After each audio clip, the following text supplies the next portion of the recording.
Teman-teman, apa jadinya bila hasil aritan kita itu ternyata ada di antaranya pakan hijauan yang dilarang dikonsumsi untuk ternak kita?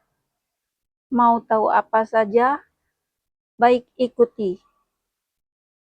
Pada kesempatan kali ini saya ingin membagikan beberapa macam hijauan yang boleh dikonsumsi untuk ternak kita. Nah, hijauan apa saja itu? Di antaranya yang pertama, ini daun kleresede, teman-teman. Daun gamal. Ini sangat baik, sangat berprotein tinggi. Syaratnya dilayukan dahulu ya. Ini yang pertama. Yang kedua, yang biasa di kandang kami berikan itu singkong Papua, teman-teman. Singkong Papua ini sebagai pakan wajib di kandang kami. Dia teksturnya, seratnya sangat lembut.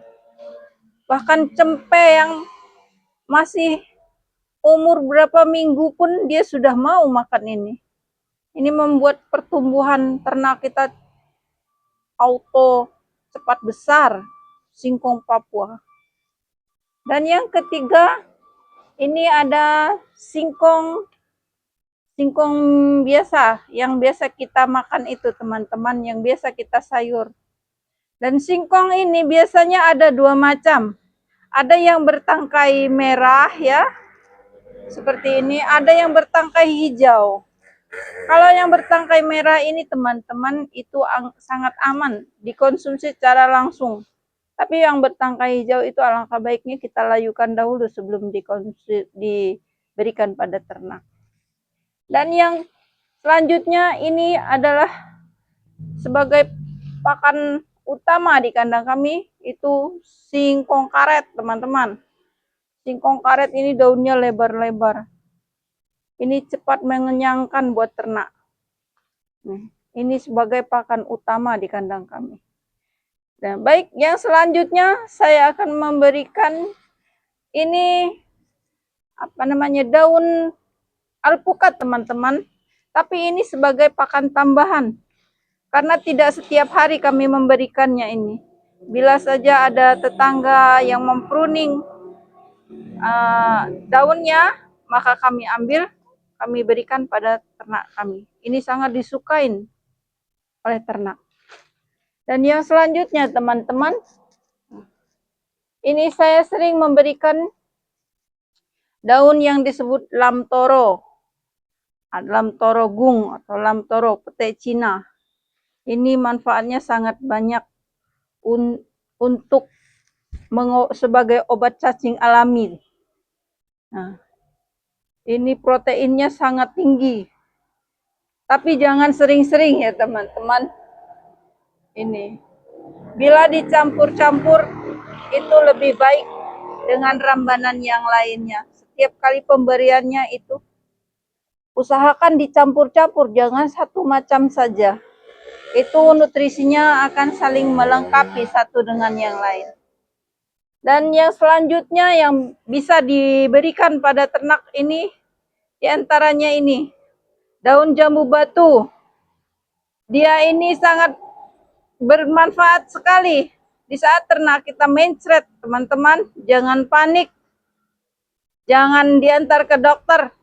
Cari saja daun jambu batu dan berikan. Insya Allah dia mencretnya akan pulih kembali. Dan yang selanjutnya ini ada daun gernuk. Daun gernuk ini pun disukai oleh ternak kambing dan aman ini dikonsumsi, teman-teman, sebagai pakan tambahan. Dan yang selanjutnya ini saya sering memberikan daun kelor.